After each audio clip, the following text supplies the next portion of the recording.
Hi all, in this video I will be presenting to you my experience with the city of Cologne in Germany. First, I know very little German, so I will likely mispronounce many words that I could not find a direct English translation to, and of course, be sure to please subscribe to my channel to support me. Anyway, the first thing you may notice as soon as you arrive at the train station, assuming that is how you get to Cologne, is the cathedral, known officially as the Cathedral Church of St. Peter. It is Germany's most visited landmark. At 157 meters, it is the tallest twin-spired church in the world. It is also the largest Gothic-style church in Northern Europe, and how wonderfully crafted it is. This picture is of a replica of the two pieces that sit at the highest points of the twin spires, each being 9 meters tall. In Cologne, only the telecommunications tower is taller, but that is to be expected. The cathedral started construction in 1248, with construction continuing over many centuries due to the fact that they paused construction for many years and resumed over time. It did suffer damages during the Second World War, but did undergo repairs. Today, it continues to undergo maintenance repairs, as seen in some of the images with the scaffolding. And here are some more images for you to enjoy its beauty and grandeur. Leaving the cathedral, we had a look at the historic old town, and here are more images for your enjoyment.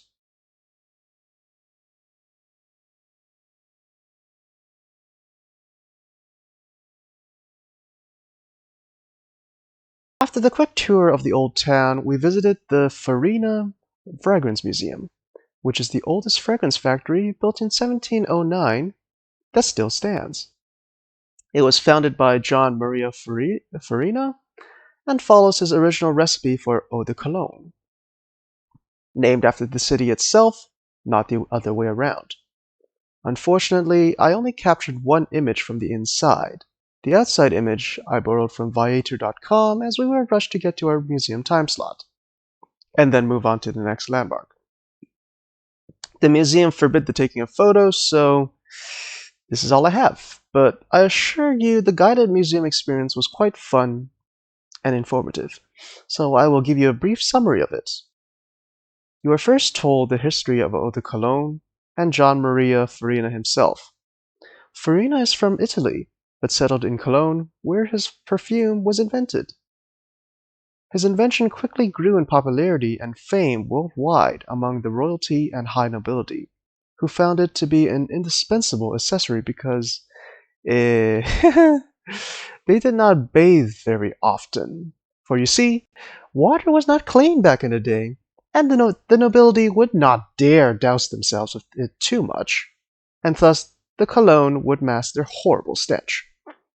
The people of high social status must smell high and noble, of course. It was known that Emperor Napoleon Bonaparte used one bottle each and every day, which would cost around 10,000 euros in today's money. Now, if Farina was Italian and lived in Germany, why was his perfume given a French name? Well, French was the language of the high class at the time. Now, the fun thing about Farina's eau de Cologne was that it was actually a type of eau de parfum.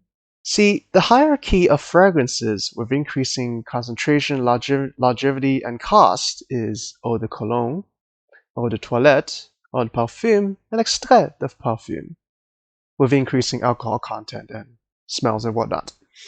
So, continuing with the tour, we learned that originally men and women used the same fragrance, and in fact still did when Farina invented a version for women. The bottles were simply more round. Now there's some clever marketing. We then got to experience the various smells that make up the final product before they are mixed, playing a fun game of guess the smell. Farina had a perfect nose, as it were, like having perfect pitch for hearing, which allowed him to memorize smells, thus knowing what the final product would smell like without needing to experiment too much. Smelling too much dampens your nose, which cannot help in his industry. We smelled things like lemons, rose, thyme, jasmine, and lavender. If you ever decide to attend the tour, you may experience different smells based on what the tour guide selects. And of course, he is the one who plays the part of Farina. At the end of the tour, everyone gets a gift, which is a small bottle of Farina's original recipe, eau de Cologne. Afterwards, we went to dinner at Gafel Am Dom, which provides an excellent German pork knuckle. And of course, German draft beer. Well, my parents had beer. I don't drink, so I can't tell you how it tasted. Yeah. What? You went to visit Germany and you don't like to drink beer? Yeah, well. In addition, we had a foot-long bratwurst, or German sausage. Well, I say foot-long, but the menu says 1/3 meters. We use metric in the rest of the world, you see. There are also many other options if you wish to enjoy some quality German food of epic portion sizes at a relatively cheap price, but those with more restrictive diets may want to look elsewhere. The menu is mostly meat-based, and most of it is also pork. After dinner, we took a look at the Holenslern Bridge, which crosses the river Rhine. Many cities near or around the river Rhine have flourished historically due to it being one of the most major waterways for trade and bringing goods inland. The bridge itself was built between 1907 and 1911, replacing the old Cathedral Bridge, which was too small to handle the increasing traffic in Cologne. Named after the House of Hohenzollern, who were the rulers of Prussia and of which many were German emperors. There are 4 statues of Prussian kings and German emperors of House Hohenzollern at each flank of the bridge.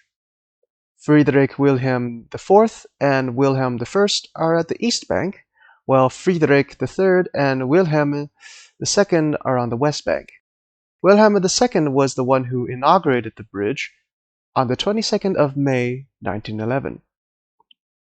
During the Second World War, it survived countless airstrikes, but it was destroyed by the Germans themselves on March 6, 1945, in an attempt to stop the advance of Allied troops on Cologne.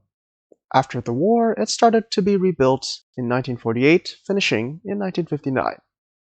Over the years, more and more train tracks were added to the bridge, now having over 1,200 trains pass through every day, making it the most used railway bridge in Germany.